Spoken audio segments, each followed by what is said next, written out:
You will make it through. The fitra is awake in you. With Quran and Sunnah by your side, here's a place where it will thrive. You will make it through. You will make it through. The fitra is awake in you. With Quran and Sunnah on his side, here's a place where it will thrive. You will make it through. With Quran and Sunnah on his side, here's a place where it will thrive. You will make it through.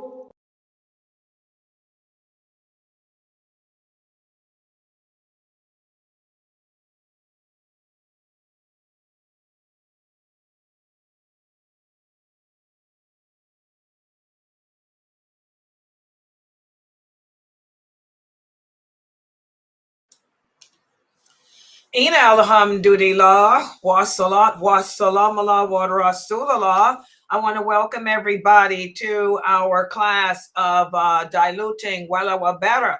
I want to first of all apologize for not being here for the other class. I have to admit I fell asleep. I thought I would wake up at 1, but I guess Allah said, nope, you're going to sleep until 3. So I didn't wake up until 3 o'clock, and I'm sorry. Then when I woke up, I missed a class. So I apologize to all my kids and also to the new shahadas for that, but that's okay. I'll make it up to you next week, inshallah. We'll make sure that at least the PowerPoint's done and stuff. So I'll be more prepared next week.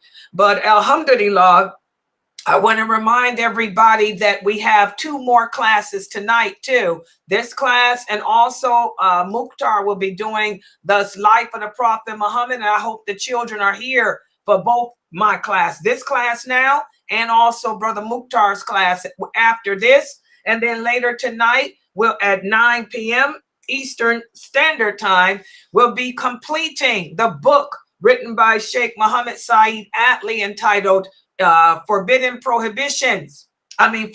imitations, and we'll complete that chapter on imitating animals.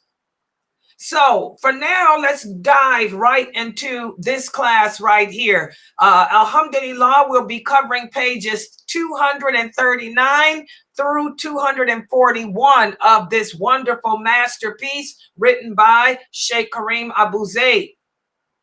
And I like how for this chapter, he's addressing the challenges that we come upon on the internet. The internet is a great way of allowing us Muslims to connect with each other around the world. Especially, it's great for us women. Why do I emphasize women? Because for the Muslim woman, our reward is not at the masjid. Our reward is in the home. We, as Muslim women, we need to attach to a good masjid. Why? Because your husbands and your sons, that's where their reward lies. And also as a Muslim woman, if you need help, advice, with your family matters, with the children, you having problems with your husband, you need a good Islamic community that consists of having a great imam who can offer, his services to help you and your husband with any marital problems you may have, and also to help you with any problems you may have with your sons. Okay? And also that Islamic community. If it's a good Islamic community, it would have Muslim counselors available. This is a big problem, living in a non-Islamic environment, living in a non-faith-filled environment such as America. We have a great apostasy rate with our children. So you want to make sure as a Muslim woman that you are close to an Islamic community that also has not only a good imam who can counsel you in regards to your marital issues, but also they have on board qualified, bona fide, certified Islamic counselors that can help you. There's a lot of Muslim women who went to school and got degrees in psychology. Psychology ain't nothing we can do anything with in America. It's a degree that don't carry nothing. You know, you can work for the government, basically. But one thing about those psychology degrees, they'll come in handy when counseling other women in the community in regards to helping them with their children and stuff. So you want whatever Islamic community that you live in to be a community that also has counselors on board, therapists on board, and people like that who can help you get to counsel your children and that type of thing.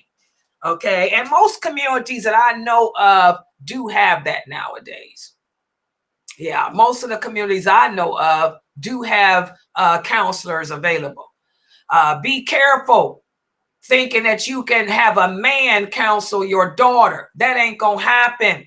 We got a problem that happened down there in Texas, you know, with some imam counseling girls end up turning into some filthy stuff. So you don't have no man counsel your daughters. It's got to be a female counselor. And with your boys, it should be a male counselor. Men with men, women with women when it comes to that type of stuff. None of that mixing.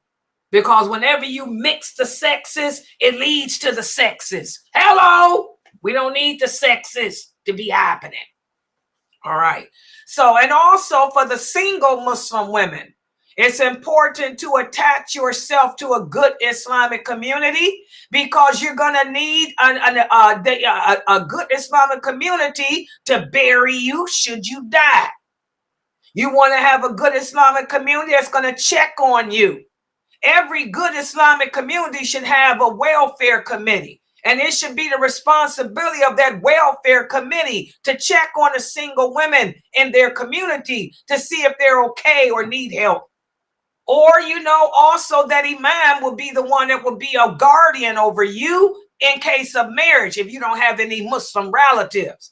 Most of us got Muslim relatives nowadays, but the new converts don't, many of them. So they're going to need to attach to an Islamic community that has not only a good imam, not only a good counselor team, you know, but also make yourself known. Introduce yourself to the welfare committee. So the welfare committee can check on you because you old and by yourself. And also the imam can be available to know that, you know, you're single. So in case any brothers come around is looking for an elderly wife, he can help be of assistance to you. So the Islamic community is everything because that's the only way that we can maintain our Muslim identity living in a non-Islamic world.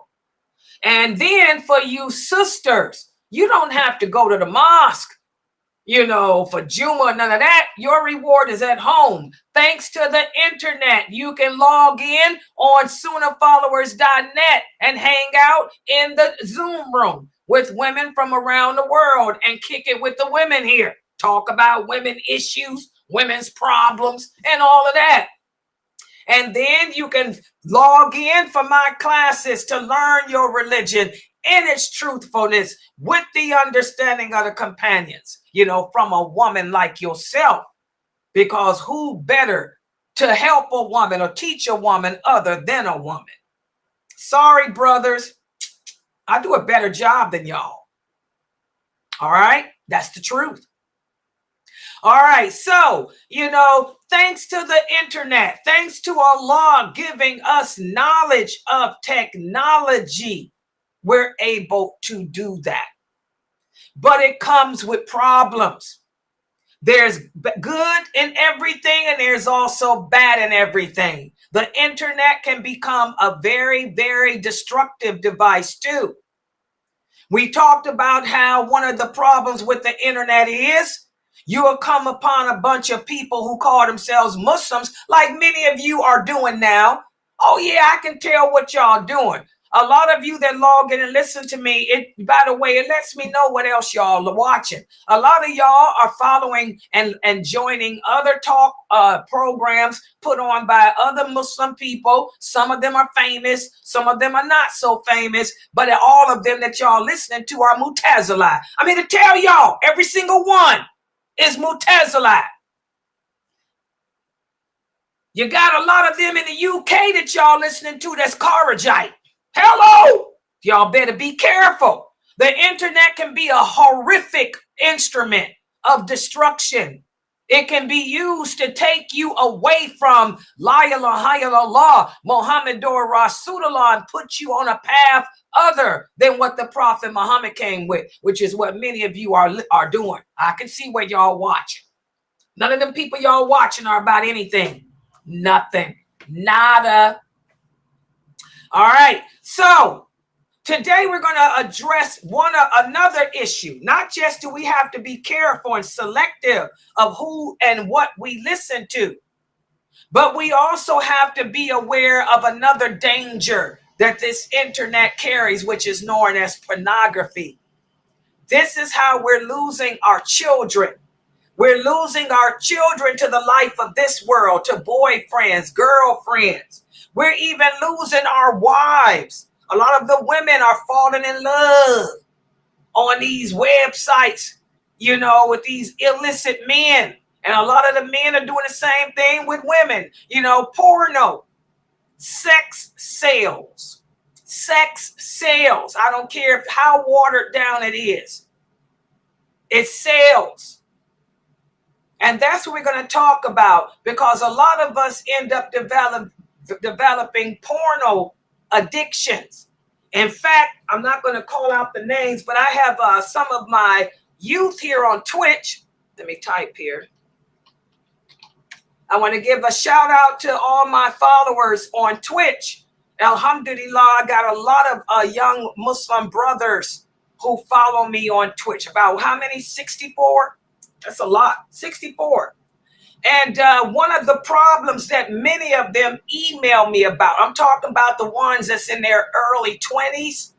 Some of the young brothers who are in their early 20s email me about their porno addictions and how they can get over that, because Twitch, all those gaming sites, they got those porno rooms too. So alhamdulillah, this chapter of the book addresses that. So let me put the PowerPoint up on the screen, and I'm going to share with you brothers, which I already shared with some of you already, what to do about it. But we're going to go over again. I'm going to share with you brothers how to overcome things you can do to help overcome this addiction to porno. And this is for the women too, because believe it or not, there's a lot of women addicted to porno too. Again, this is why we're losing our children. Many of our children end up apostating from Islam, because of this crap. Y'all know that famous non-Muslim speaker, what's her name? Billie Eilish. Billie Eilish did an interview, and she talked about how from the age of 10 years old, from the age of 10 years old until she turned or got famous and when she was 20 or 19, she had a terrible porno addiction. And she said it's because her parents left her at home with the internet. And she talked about the dangers, how she got sucked up into porno and all that on the internet. And how even to this day, she still, has to fight against that desire to get into that. The kids get into sex. The kids get into it from the internet. So we're going to speak about that today. So let's put the PowerPoint up on the screen.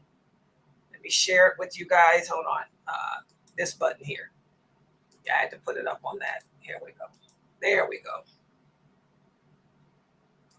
Let me make it larger for them. Okay, there it is. And y'all know every time I screen share, this Zoom room gets in my way. Move the Zoom out the way. Yeah, that Zoom thing gets right in the way. Okay, so tonight what we're going to do is cover pages 239 to 241. And we're going to address how to overcome online pornography, this addiction that so many Muslims and non-Muslims suffer with. Okay?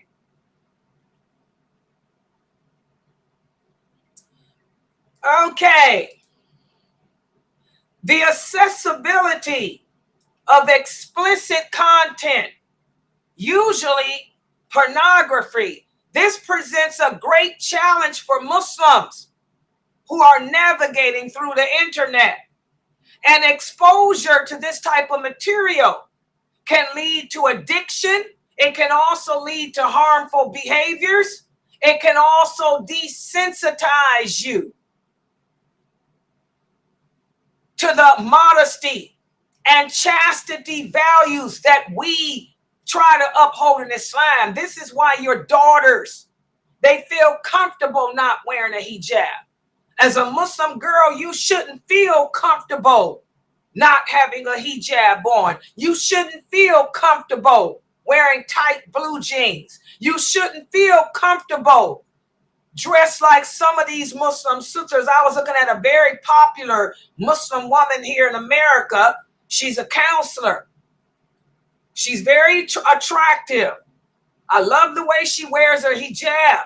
But one thing about her, she does not dress properly. She wears abayas that show her breasts. Her abayas are tight-fitting. And she got some breast on her, man.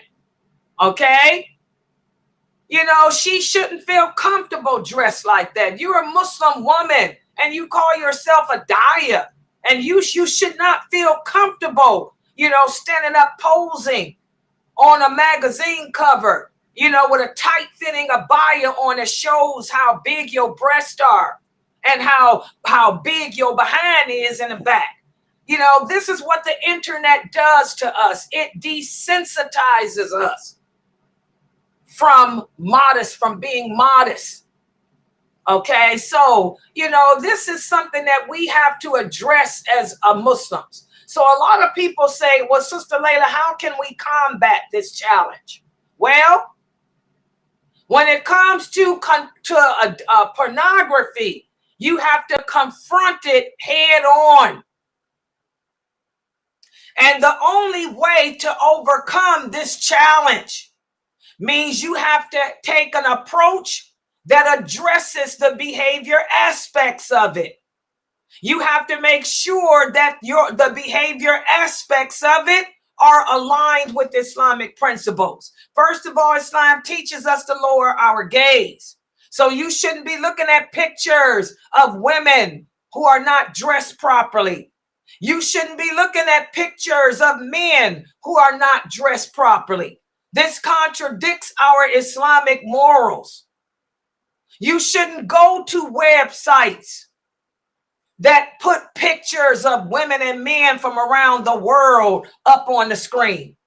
You know, recognize what triggers this behavior from you and stay away from it. You have to navigate away from those type of websites. And again, you have to work on developing your allegiance to Allah, your allegiance to the Prophet, your allegiance to this religion. Ask yourselves, what would the Prophet Muhammad sallallahu alaihi wasallam say to you if he were living today and knew that you were browsing chat rooms that had naked women in them? Or you were browsing information on the internet that showed the private areas of other women and men. So we have to strengthen our connection to Allah, strengthen our connection to the Prophet, and strengthen our connections to the values of Islam. And to do that, that means you're going to have to tighten up on your prayers, making your prayers every day. You're going to have to read more Quran. Read the hadiths that address the foulness of this type of behavior. Listen to the lectures that different daya put out about the foulness of this behavior.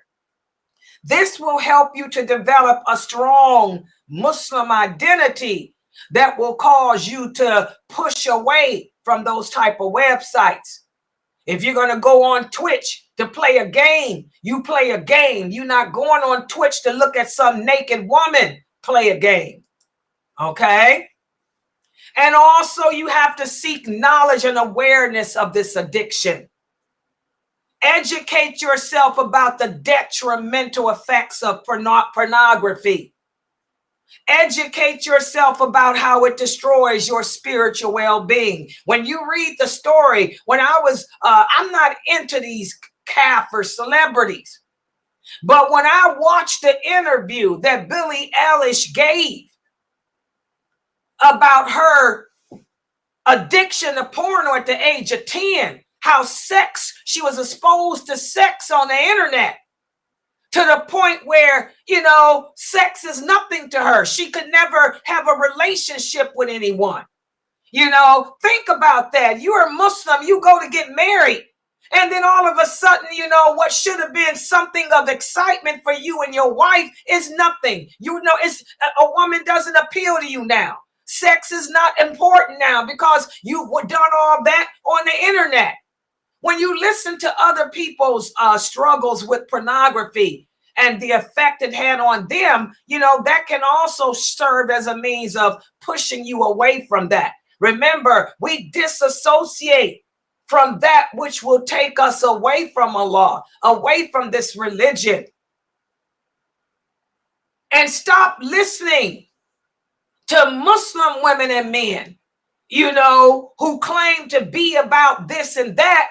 But you look at them and they're not even dressed properly. Like I was saying, there's one sister that's pretty popular here in America. Very attractive, but she's not dressed ever properly. Nothing she wears, everything she wears is got to be tight where you can see them boobs. I don't care how long of a khimar you put on. I don't care how baggy an abaya you wear. If you got that drawstring pulling it in like you sisters are wearing, showing your breasts, or you posing in front of a camera and you got your hands tied on your waist to show how you look, you sisters, that's not modesty. That's not chastity. That's just another form of prostitution. You sisters are just making public spectacles of yourself. It's another form of prostitution. Don't take women like that as your mentor. Don't take women like that as your role model.